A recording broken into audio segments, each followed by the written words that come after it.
warahmatullahi wabarakatuh. Halo teman-teman semuanya, nama saya Dewi Sekar Avianti. Nah, di video ini saya akan menjelaskan mengenai aplikasi Enterprise Architect. Nah, jadi bagi teman-teman yang belum tahu aplikasi Enterprise Architect itu apa? Nah, aplikasi Enterprise Architect ini adalah sebuah aplikasi yang berguna untuk mendesain atau membuat sebuah rancangan untuk proyek kita. Nah, pasti teman-teman mahasiswa sudah pernah mendapat tugas untuk membuat DFD, ERD, atau mungkin UML, kelas diagram. Nah, pasti kan teman-teman akan kesulitan bagaimana cara membuatnya. Nah, kebanyakan yang sudah saya temui, mahasiswa yang belum tahu bagaimana cara membuat diagram yang baik, yang benar, dan rapi itu, mereka masih menggunakan Microsoft Word. Jadi diagramnya itu ala kadarnya gitu. Jadi gunanya Enterprise Architect ini adalah memudahkan kita untuk membuat sebuah desain yang rapi, yang bagus, serta di dalam Enterprise Architect ini juga disediakan tools-tools. Jadi teman-teman tidak perlu bingung apabila teman-teman ingin membuat ERD atau DFD itu pakainya yang mana. Jadi di Enterprise Architect ini sudah lengkap.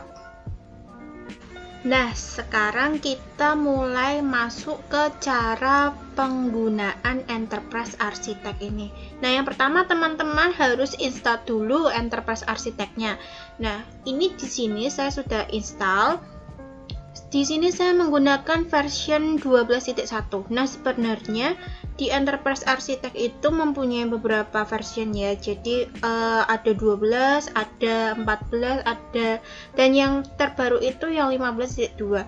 Nah, sebenarnya itu sama saja, cuman kalau dari versi itu apabila kita sudah membuat project di version 12.1, nah terus kita buka nih di version 15.2, nah itu project kita tidak bisa dibuka. Jadi project kita yang awalnya kita sudah buat di version 12.1 juga harus kita buka di Enterprise Architect 12.1.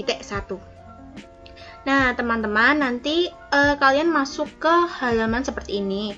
Nah, kalau muncul halaman manage project seperti ini, itu artinya saya sudah pernah membuat project di dalam Enterprise Architect. Nah, ini project-project yang sudah saya pernah buat, ini kita cancel, lalu kita mau buat project baru.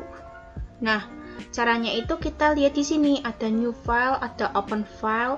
Nah, kita buka yang new file. Nah, misalnya nih kita mau buat ERD. Nah, kita tulis filenya ERD. Nah, di sini teman-teman kalau mau menempatkan file itu terserah kalian maunya di mana, asal kalian ingat nanti tempatnya di mana ya. Ini saya tempatkan di dokumen. Save as type-nya itu Enterprise Architect. Kita pilih save.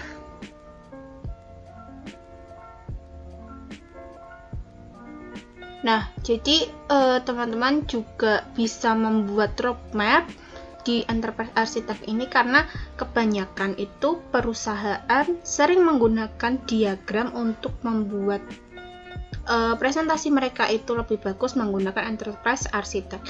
Nah, kalau muncul halaman seperti ini, kita pilih yang use case. Sampai ada centang di sini, kita pilih OK. Tunggu total progress-nya selesai. Nah, lalu kita beralih ke sini. Kalau sudah muncul seperti ini, kita pilih new package. New package, OK. Nah, nanti akan muncul seperti ini. Ini boleh diganti, misalnya kita mau tulis ERD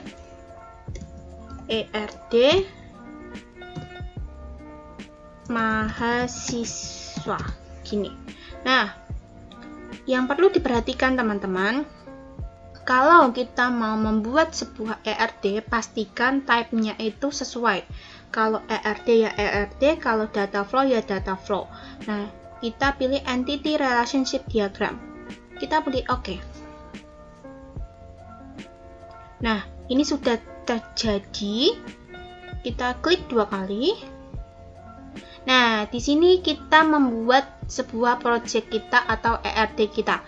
Nah, jadi di sini juga sudah dimunculkan alat-alatnya, jadi kita tidak perlu bingung nanti kita mau membuat ERD itu harus pakai apa saja, disesuaikan dengan tugas kalian masing-masing ya. Di sini ada entity, atribut, dan juga relationship-nya. Begitupun juga kalian mau membuat sebuah DFD, caranya sama, hanya yang berbeda itu type-nya. Kalau ERD tadi entity relationship diagram, kalau kalian mau membuat yang DFD berarti data flow diagram. Nah, seperti itu teman-teman. Jadi akan mudah bagi kalian untuk mendesainnya di sini. Oke, kita coba bikin ERD menggunakan Enterprise Architect. Pasti akan lebih mudah. Nah, ini kita lihat di sini di toolbox-nya, kita ambil entity, tarik. Nah,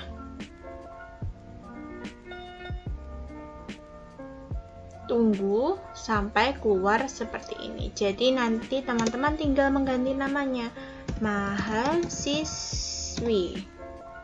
Klik OK.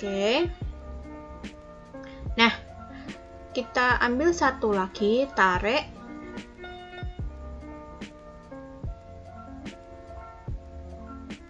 Kita ganti dosen. Klik OK. Nah, ini sudah jadi 2 entitasnya, tinggal kita relationship-kan. Caranya seperti ini. Pilih salah satu dari entitas. Kita pilih panah kecil warna hitam ini, kita tarik ke entitas kedua, lalu kita lepas, kita pilih relationship. Nah, jadi teman-teman, nah seperti ini caranya. Nah, lalu bagaimana cara menambahkan kata-kata atau aktivitas dalam relationship tersebut? Lalu kita pilih, double klik, klik kanan. Nah, seperti ini. Kita tulis misalnya mahasiswi mengambil 1 dosen atau mahasiswi diajar 1 dosen. Jadi kita tulis ajar saja. Oke. Nah, seperti ini teman-teman caranya. Jadi lebih mudah menggunakan Enterprise Architect, tidak perlu mengurutkan atau menyeimbangkan bentuk-bentuknya karena di sini sudah pas. Jadi teman-teman mudah tinggal menarik dan juga menulis atribut-atribut di dalamnya itu. Nah, kalau teman-teman sudah jadi, misal ERD-nya sudah jadi. Nah, kita mau menyimpan nih, kita pilih yang diagram. Nah, di sini ada 2 opsi. Kalau kalian mau menyimpan versi Enterprise Architect-nya, kita pilih Save. Kalau kalian mau menyimpan versi gambarnya, kita pilih Save Image. Nah, coba kita pilih Save. Nah, seperti ini. Kalau sudah seperti ini, berarti file kita sudah tersimpan. Kita coba buka di file yang pertama. Nah, ini teman-teman, ini file yang kita buat tadi. Bentuknya seperti ini, ada ERD ini. Nah, coba kita buat save berdasarkan image. Kita pilih diagram, lalu kita pilih save image to file. Nah, kita coba save. Nah, jadi kalau teman-teman ada tugas membuat ERD atau diagram, gunakan Enterprise Architect. Jadi kalian tidak perlu membuat diagram dalam bentuk words, pasti nantinya akan susah. Kalian pasti harus membuka di desain dulu, di insert dulu, lalu shape, lalu kalian harus menyamaratakan, itu pasti susah sekali. Nah, kalau sudah, ini misal tugas kalian. Nah, kita coba buka di file tadi, dokumen. Nah, ini teman-teman sudah tersimpan. Kita tinggal tarik ke lembar jawab kita. Nah, sudah jadi teman-teman. Jadi lebih gampang dan lebih rapi daripada teman-teman menggunakan yang Word. Jadi ini juga buat pelajaran bagi kita semua agar kita mudah menggunakan sebuah aplikasi, jadi tidak manual. Seperti itu teman-teman. Nah, kalau pembuatan ERD sudah, terus kalau misal Kak, aku sudah paham yang ERD, kalau misal mau buat yang activity diagram gimana Kak? Nah, caranya sama teman-teman, cuman types-nya saja yang berbeda ya. Jadi kita buka file, new project, kita tetap buka di new project, kita tulis activity diagram, kita pilih save.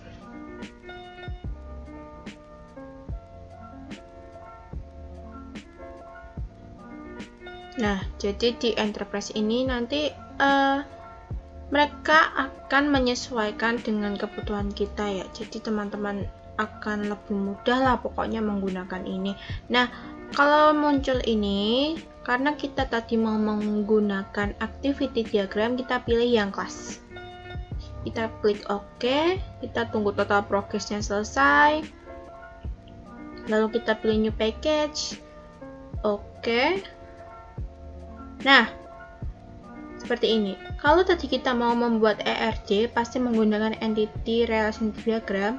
Dan kalau kita mau membuat DFD, pasti menggunakan data flow diagram. Nah, ini kita kalau membuat activity diagram, kita pilih yang UML behavioral. Nah, di sini kita pilih activity. Kalau mau menggunakan scan yang ini, lalu kita pilih klik OK. Klik 2 kali. Nah, teman-teman lihat sendiri di toolbox antara ERD dan juga toolbox yang di activity diagram pasti sudah berbeda, karena di sini sudah menyediakan semuanya dari activity, lalu ada objeknya, lalu ada data store-nya, dan semuanya lengkap. Cara penyimpanannya pun sama dengan tadi. Nah, kalau teman-teman mau membuka file yang tadi telah dibuat itu, caranya seperti ini. File, open project. Nah, pasti project yang telah kalian buat itu tadi akan berada di atas sendiri. Lalu kita pilih open.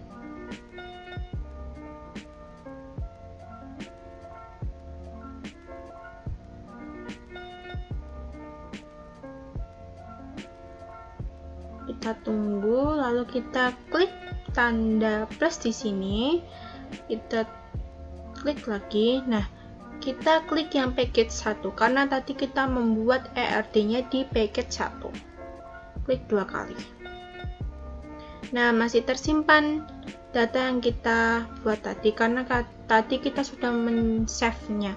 Jadi teman-teman jangan lupa setelah kita membuat project itu untuk di-save. Oke, jadi seperti itu cara pembuatan diagram atau project di Enterprise Architect. Nah, itu dia teman-teman penjelasan dasar-dasar dari pembuatan diagram menggunakan Enterprise Architect. Jadi tadi kita sudah coba membuat sebuah ERD, DFD, dan juga activity diagram menggunakan Enterprise Architect. Jadi teman-teman tidak perlu bingung lagi bagaimana cara membuat sebuah diagram tanpa harus menggunakan Microsoft Word. Nah, apabila teman-teman masih bingung mengenai penjelasan saya tadi, teman-teman bisa ketik di kolom komentar, juga teman-teman isi di form yang ada di description box.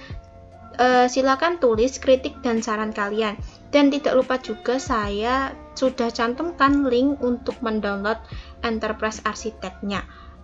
Sepertinya itu dulu yang bisa saya sampaikan. Saya ucapkan terima kasih karena sudah menonton video ini hingga akhir.